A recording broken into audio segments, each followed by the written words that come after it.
gonna start with palpating the trapezius. So it originates over in the occipitae protuberance. That's how you pronounce it.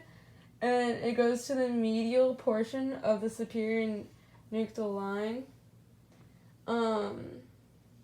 You should find like a little notch right here a little bit. And then it starts at C7. And then it goes down to T12.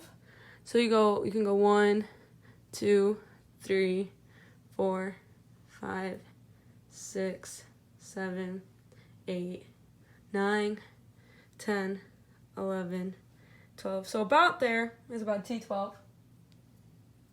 And that's where you should feel the little notches. Each notch should feel a little different. And then it inserts over at the lateral 1/3 of the clavicle and the acromion. So if you kind of just like go back up here, here's your acromion and the lateral 1/3 of the clavicle. So it kind of just makes like this whole kind of like triangle almost along your back. Its actions are to for the upper bilateral is to extend the head and the neck. The unilateral laterally flexes the head and the neck for like the same side, and then for the opposite side it rotates the head and the neck, and then it also elevates and upwardly rotates the scapula. The middle fibers adduct and stabilize the scapula, and then the lower depress and upwardly rotate the scapula. So ways that you can see the scapula a little better is if you have them like say have them elevate their elbow. You can see like the scapula or the trap get more active like through here, the upper. And if you want the middle, you can have them. Oh, well, that's more middle actually. And then your lower one, you can have them put their arms in like Superman phase, and then you can see it more in depth through here and feel it tense up. So now we're going to go to the rhomboid major and minor. They both adduct, elevate, and downwardly rotate the scapula. The major is the spinous process of T2 to T5. So if you could go to C7 and go 1, 2. So right through here is where the rhomboid major starts, or well, 2 starts here, 3, 4, 5, and that's where T5 is. So it goes from there to here. And then the minor origin is T7 to T1. So just like those first 2 notches that we skipped over first. And then the major inserts on the medial border of the scapula, so through here. And then in the inferior angle, along with the minor, it's the upper portion of the medial border of the scapula across from the spine of the scapula. So to palpate this, you have their hand go to their lower back. Okay. And then if you have them flex their elbow or like try and get their elbow upward, you can kind of see that pop up right through here.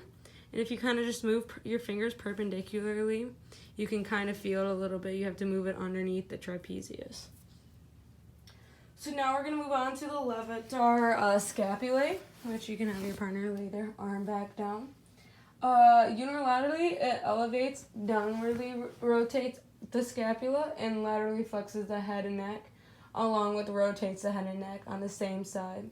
But for the bilateral, it extends the head and the neck.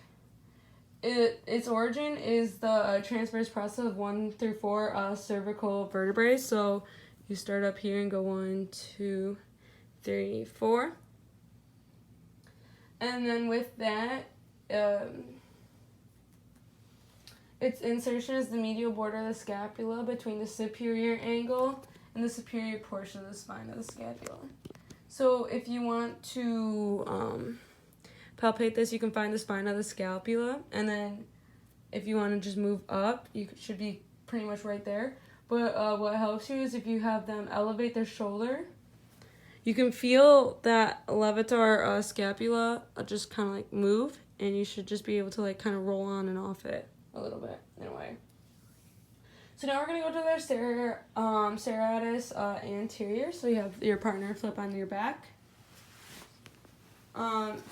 Its actions with the origin fix is to adduct, upwardly rotate, and to depress the scapula to hold the medial border of the scapula against the rib cage.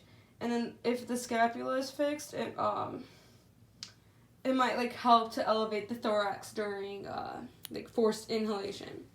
So now its origin is the external surface of the ribs 8 or 9, or its insertion is the anterior surface of the medial border of the scapula.